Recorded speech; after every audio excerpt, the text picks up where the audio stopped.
What if the version of you've been chasing is actually the one you've been trying to return to all along? The one before the noise, before the burnout, before you started shrinking to fit a life that never really fit you. This isn't about starting over, it's about returning. Returning to your soul, returning to your truth, the version of you that has always been meant to be. Each week, we're going to offer up real stories, hard-earned wisdom, and practical tools from powerful returns to help you reconnect with who you are and why you're here. I'm your host, Bryan White, and this is The Return Project. Welcome back to another incredible episode of The Return Project. And in today's episode, we have the opportunity to sit down with Diane B. She's here to share a story of how grief and a change in life and the universe giving her a message through this grief and the change of life gave her the direction to take on grief into comedy and art. So Diane, thank you so much for joining us. Thank you. Great to be here. Diane, I would love for us to just dive right into us and start us from the beginning. How did you end up taking grief and turning it into comedy and art? In a family with 3 brothers and no sisters, so I tried to do something my brothers couldn't do at 14. I grew a mustache. They couldn't do, but I grew the mustache. And that was natural hair fibers from the little hobby shop around the corner. And, well, anyway, it was a comedy play at my house all the time. I tell everybody my mother was Roman Catholic, and I came out of the hallway the next day. We went to church, and I had the dress with the mustache. So she had to put me back in my room to not scandalize the family. And one of my brothers stood guard, and he took a picture of me in the dress with the mustache and sold it at school for $3. There's still about 63 people in the town of DeWitt that think I'm the first transgender sibling in it, And this was how my life was. I mean, it was just one joke after another, and overwhelming me were my brother's voices. But my closest brother was my older brother, the artist, and he died by suicide in 2019. So in the interim between my childhood and that date, I got involved in acting, theater, comedy, writing comedy, performing comedy, singing, writing plays, directing people. So I have a lot of energy in that area. And I kind of shut that down when I went to Florida in 1996 for 1 decade. And I married a French-Canadian plumber. So go figure that. Came back to Syracuse and then got involved with the things that I had never resolved from childhood, because that's what happens when you go away and come back, because you never escape from who you are or your roots. You carry that with you. So we bought and sold a couple of houses because my husband's a good flipper of houses, and I was working alongside of him. Put aside my comedy career, put aside my singing, came back to Syracuse after being in Florida for 10 years. And then I lost my mother. My father had already passed away. I lost my middle brother, 18. And then my brother, Christopher, the artist, had left me the house, and he died by suicide 19 May. So what I inherited from that family was the sense of humor. My own skills came forward. But my brother having his art the way he did, as I started to see box after box of the intellectual property that he left me the house, he left me his car, and all the property in the house, which included stories that my parents had written back in 1947 that were in the house. So I made books out of that, books out of everything, and submerged myself away from my grief. As time went on, the next couple of years, I made the connections with layout artists and then got back into my own life after getting a lot of weight. I had lost a lot of weight. Now down to 98 pounds. I used to tell people I'm tired of going down to Walmart to the toddler section for my new summer bikini, that now I have to go down to the teen boy section to fit in the pants, and I'm better with that. But it took me that time to re-engineer myself. And now I am fully into this mission of bringing stress relief to people that are depressed. Because what I found was a pattern in my family, was not enough said from real feelings, from what was really going on. The stoicness that's part of my waspy background. I'm Irish, English, and Danish. So if you put all those stereotypes together, I'm a promiscuous, lucky drunk with a stiff upper lip. Which I don't nearly have that kind of fun in my life, but there you go. So I decided I needed to be a different kind of person and bring out the beauty that was inherent in the literature that I was left. Some people get old couches and a mortgage. I got pictures and stories and letters that I have turned into a publishing company. So that is kind of the beginning and taking you up to the present time. Now I'm working on a one-woman show and reinventing myself on the comedy stage. And what I realized was several people said to me, well, there's nothing we can do with you. You need to do a one-woman show. So that would mean mixing songs and comedy. My brother's art in the background. I've always seen this because it's comic style art and I'm doing comedy. So there's a fit there. And then to bring the message of hope to people that are watching, that are listening, that are enjoying the pictures and the words. And two stories I'll tell you quickly, and then I'm going to let you kick it off to anything you want to ask me, and we'll just take whatever flight we need to out of here. So I have had 15 and 16-year-old kids look at my brother's art and say, we love your brother's art because he did everything by hand. And as we know today, you don't need to do everything by hand. There's all kinds of digital technology to allow you to be a better artist, even if you're no artist or a limited artist. Everything he did was completely by hand. And that fascinated these young people that came to my events. And I said, well, what is so fascinating? Said, well, don't you see the story? You see the story he's telling? My brother was a storyteller with pictures, and I'm the storyteller with words. So that's what I blended the two together. And also, there's one book that I recently created, the last coloring book. I told you there were three. Maybe I didn't tell you yet. 3 books. One is Muscleheads and Maniacs, because my brother was a weightlifter and he was a guitarist. And the little racier version is Muscleheads and Babes and Syracuse Good Times. And that was the old images from the restaurants when we grew up, like the bakeries, the radio stations, everything like that. So I had a millennial friend. I have a lot of younger friends that help me with my digital work. They can put up with it as long as I pay them. And she said, I would like to trade an hour to get this book for my grandfather because he grew up here and he has dementia. He doesn't talk very much. So they had him with the book and all the images of the places sitting in the living room because they don't engage with him. He doesn't talk. They were in the kitchen and he started singing songs and telling them the stories of the places that he went. The first time he had a beer, the first fight he had in that place. And it came alive. And I said to myself, wow, this is another page I didn't even see as an effect from my brother's art. So I thought to magnify that, I will put myself as a performer out there and share the work on the big stage with big, multimedia is nothing today with some of the helpers that I have to do it. So I went from a very scared, introverted person to a person that wants to open as many doors as possible to bring the light and stress relief to people, because we have to learn to be better at speaking and letting people come forward with what they're thinking and feeling. Because I keep thinking about what did I miss from my brother? What did I misinterpret? But at the same time, I realized probably nothing that I could have done. He had made up his mind. And I can tell you that in his final notes, which it took me some time to get from the police department, because it was an active investigation, because he left everything to me. So I'm thinking, wow, they think a 115-pound girl could lift a 285-pound guy up on a stool and hang him? And I said to them, really, that's ridiculous if you call that an active investigation against me, because these guys were all 6'2" police officers. And I said, I'm going to stay here until you help me give closure to all my family. And in the note was, I woke up this morning, my fingers didn't work, the writing was on the wall. I didn't have a choice. Please don't forget us. And he mentioned my mom's name, my dad's name, my brother's name, and his. So his little sister inherited those memories and that grief and all of that intellectual and artistic property. So I feel that there's no other route for me to go. But what has reawakened me to my own gifts, I don't need to worry, because before I thought, I'm just kind of like the copycat, or what is the word? Imposter syndrome. I was in the imposter syndrome. I said, this isn't really my work, but I'm putting my name on it. But people came up to me and said, well, you took the book, you edited the pictures, you did the layout, you went to the publisher, you paid for it, you did everything else. And that's all artistic too. And so that's when I realized, when people ask me, what can you give as a message to people that are struggling? I say, you start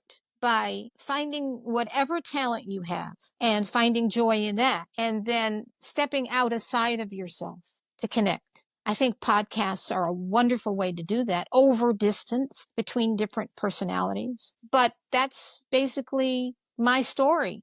I mean, it's a big nutshell, huge. But my brother, he used to call himself a cross between Fred Flintstone and a mailbox. So if you put those two images together, how could I possibly take this whole thing seriously? He was just a card. He was a character, and he just wanted to make people happy. Never monetized his art, always kind of just made people smile, just wanted to draw something for them and make them smile and be happy. And so now I want to give him his value, and I want to magnify that value for the reason and the cause of mental health. And I would love for us to start a little bit at the beginning there and dive into the world that you had just experienced a loss of your family members. And you said before that you had lost a few other of your family members before that. How did you not let all of this loss, these close, heavy personal loss, steal your joy, your laughter? How did it not rob you of that spirit that you seem to have? Well, I did skip over that part. Okay, so from the first moment when I started losing my brother David first and then my brother Chris, it was just like a light switch that came on. But what happened with me is that I came very close to, if not death, serious illness within 2 years. That's how it weighed on me. But I think because I already had this programming to do what I did, it was almost like a spiritual thing that took over that part of my brain. We'll get to your diet next. We'll get to your weight next. Everything, changes. And that's the dynamics that I learned and I put in my head to positively talk to yourself and make the change day by day. Baby steps. So I realized I couldn't get ahead as a boomer and just absorb all of this work alone. I needed to start making connections with people and learning that the universe that I was going to be moving into was one that was largely not like what I knew in the past, completely different. So I had nerves about that, but also I think I'm just very strong. My dad was a very strong person. My mother was emotionally and mentally very strong. My brother Christopher was physically strong, and he was a caretaker for everyone in the family. So I think I inherited that strength. From the beginning, though, I can tell you I had moments of hysteria, and I can give you a couple of those early on. One of them was, honestly, when the 2 police officers came to my door on that morning, Friday morning in May 3rd, 2019. My entrance is in the back, and they knocked the door. And I saw a woman and a man. The woman talked to me and she said, may we talk to you. This is about your brother, Chris. Maybe we come in. And when they came in, they basically gave me this thumbnail idea that my brother had hung himself in the basement of our family home where he had set up his weight studio and all his art. He had an art studio combined with a weightlifting room. This was my brother. And I just imagined that I remembered the ropes that he did various maneuvers with his different machines. And I was right. One of those ropes set him free. But I sat there and it was almost like the first stage, they say, of grief is denial. I didn't see him. They're just telling me this happened, but I don't believe it. I think your mind just it's so enormous. What hits you there that you have to say, that's not real. And that's the first stage is denial. So when it became real, though, was when my husband went in and said, we'll do the remodeling in the house. We'll do the cleaning because it'll be less expensive for me to do it than for somebody else to come in and do it. And it was an estate house, so it was given to me. Of course, everybody tried to buy it off me. Even my lawyer said, I'll give you $50,000 for it tomorrow, But its actual value in the stream of things in that neighborhood was over 150, 175,000. So my French Canadian husband was not going to put up with that. So we're going to make that. So it was when we went I couldn't go into the house for 3 months. I couldn't walk into the house, let alone the basement. So I let my husband and his helper clean, take out the carpeting, paint the place, make the small repairs and take care of the foundation problems and whatever was happening.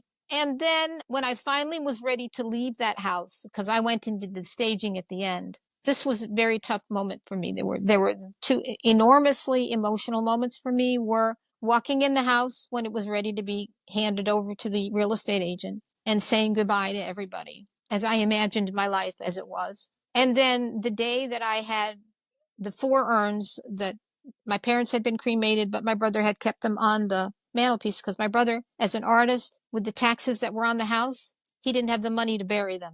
But we had the plot in the cemetery. So I was the one to take those 3 urns. My brother David, 2018, my mother, 2010, my father, 1997, and my brother, 2019. So the toughest day for my little frame, my little body, my little soul was taking those 4 urns to the funeral home, knowing that they would be all together processed and I would be taking them to their final resting place as we know it on earth. That was like nobody could be in my place and nobody could do anything for me. I was then the caretaker of all those beings. And that was quite frightening. And the other thing was when I went in 2022, still trying to recover myself, still trying to gain my weight back and get my sleep back and everything else. And I went into that room that I created in that second house that we found for my brother's art. And I cried and I said, you don't give me any feedback. I don't know if what I'm doing is right. I don't know if I'm worth anything or what I'm doing is worth anything. Highly doubting myself. And in that moment, I was still and I cried. And then on the other side of the tears, and this is what people have to understand. On the other side of your tears, there is calm. There's like the storm and there is a calm. So keep in mind, if you don't go through the storm, you don't appreciate the calm. You don't get the messages. You don't get the answers unless you go through the thing properly. So at that time, I got the note that, well, don't you see what you've done? You put us all to rest. You created an event for all of our friends to come. You took our literature and you made stories and books and you published them. How much more will you want for a list of what you've done? Don't you know what you've done? And so I finally started looking at myself for what I'd done, who I was. And then I'm just building on that day by day, because no matter how dark you go, you know that there's the other side of it is light. But you have to go through the deepest stuff to get to the light. Going through the deep stuff to get to your light and come back, you had spoken about how you were able to turn that also into a one-woman comedy show. You've taken the steps of grief and turned them into laughter, into a healing process for other people. Because I don't I don't know if you remember this or not, but Robin Williams always said the greatest medicine was laughter. Well, this is very true. Laughter, it releases endorphins, just like running and swimming and being out in the mountains and taking a hike and and being with friends that you like and enjoying a dinner with someone that you love. All of it.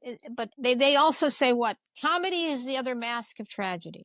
There's tragedy in comedy. And you have to experience something very real and authentic for it to be funny. And that's what I found out when I started talking about my French Canadian husband. I said, when he's angry at me, it's in 2 languages, fractured English and filthy French. I don't even understand that when he's in that state, because that's when I take my hearing aids out. That's how I saved my marriage. So, they like when I talk about something that's real to me. And when I was doing the acting in the play, acting before, I was absorbing myself in another personality that wasn't authentic to me. I am definitely authentic to my message if I can do and accomplish what I wish, which is to allow people to laugh.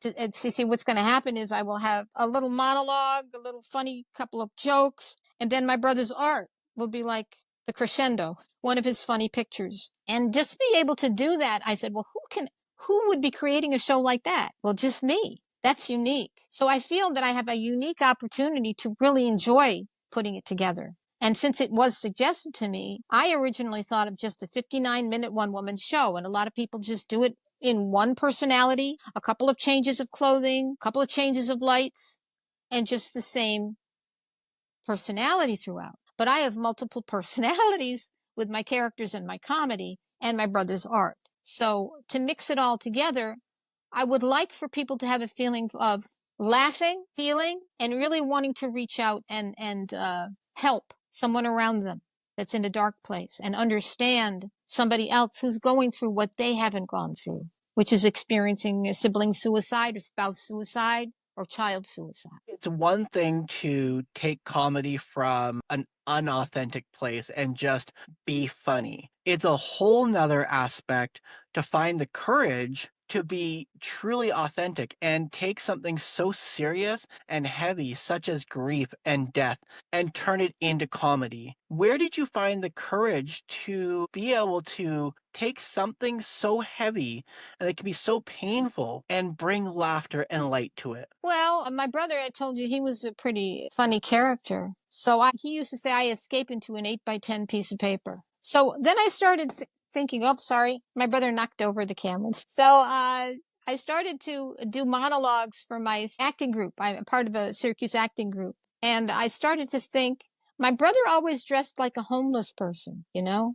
And that's not funny because we lived in a high-end, better school neighborhood, you know? And there was my brother in his cut-off t-shirts, his filthy shorts, and his grimy socks. So what I did was I said, you know, I was sitting on the porch one day and a friend of mine gave me some medical marijuana and I was alone sitting there. And suddenly I look over in the other chair and there you were.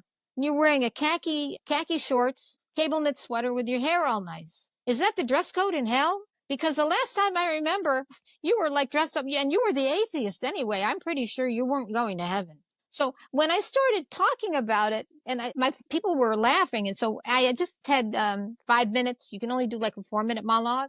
And so my feedback was your comedy and humor was there without diluting what the real situation was. But we got a chance to see who this brother was. So my brother was a character. So I have to make him a funny character for it to be authentic.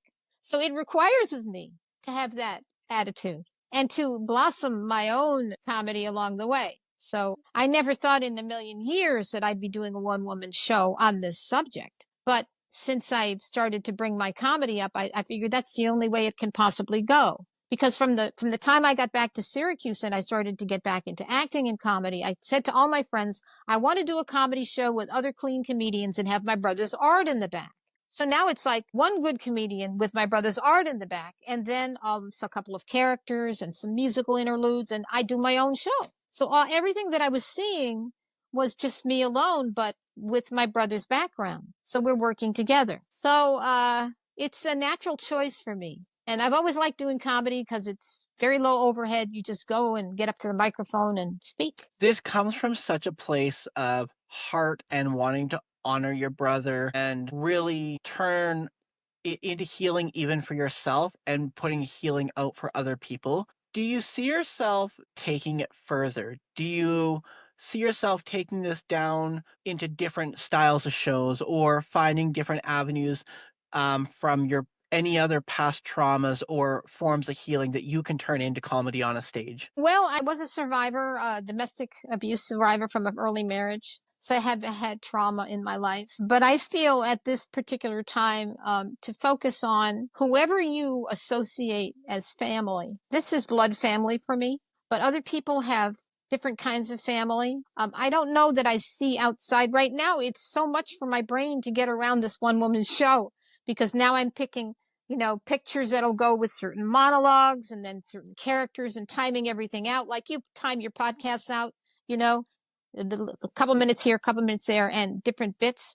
And so I've got an engineer, a digital engineer that's coming into, to room very near me. He got forced out of where he was in Ithaca and he's just a digital master of all this. He's going to help me put all this together with podcasts and everything else. So yes, I see the one woman show and the 2 podcasts that I'm hoping to do about personal transformation and change as a result of trauma and how you re-engineer and rebuild yourself as a result and become stronger. So I will be looking for other guests that have gone through the trauma of whatever height they have experienced or depth that they have experienced and come through it by re-engineering and changing themselves and rebuilding themselves. Because this is what it's all about. I mean, I had to change enormously from who I was. I have a very alpha French Canadian husband who's a big protector and, loves me very much and has always given me a good space to work in. And now I'm able to be ferocious for myself. And I see that, yes, I see that in other ways. I see that getting back into music.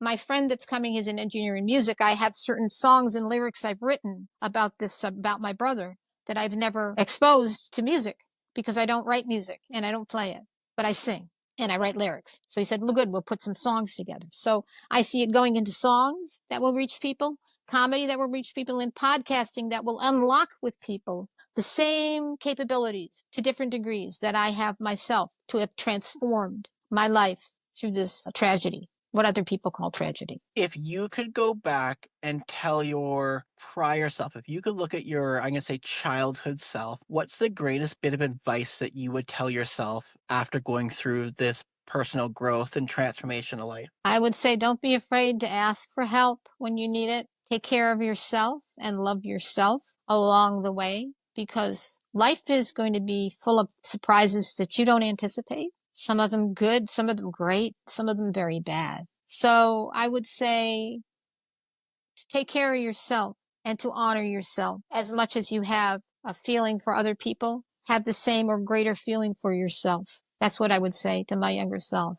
It would have saved myself, I think, a certain amount of steps or grief or pain. This seems like a great place to bring our conversation full circle, Diane. And at the end of every one of my podcasts, I like to pose a really deep personal question. The question that I throw out to you is, what is your definition of truly living your best life? Okay, so my definition of truly living my best life is to be authentic to who you are, to have friends that are in sync with the way that you think, to have activities and passions that you follow that are authentic to who you are. And then you'll be living your best life, because all your choices will come from that honoring of who you are, why you were here, why you were placed here to go forward and give to the world. Beautifully said. Thank you so much for joining us, Diane. It has been a beautiful conversation, and I know that the work that you're doing is absolutely honoring your brother, your family, and your loved ones. So thank you so much for joining us today. Thank you. It was very enjoyable. That's a wrap on today's episode. A heartfelt thank you to our guests for showing up with honesty, depth, and wisdom. And thank you for listening in.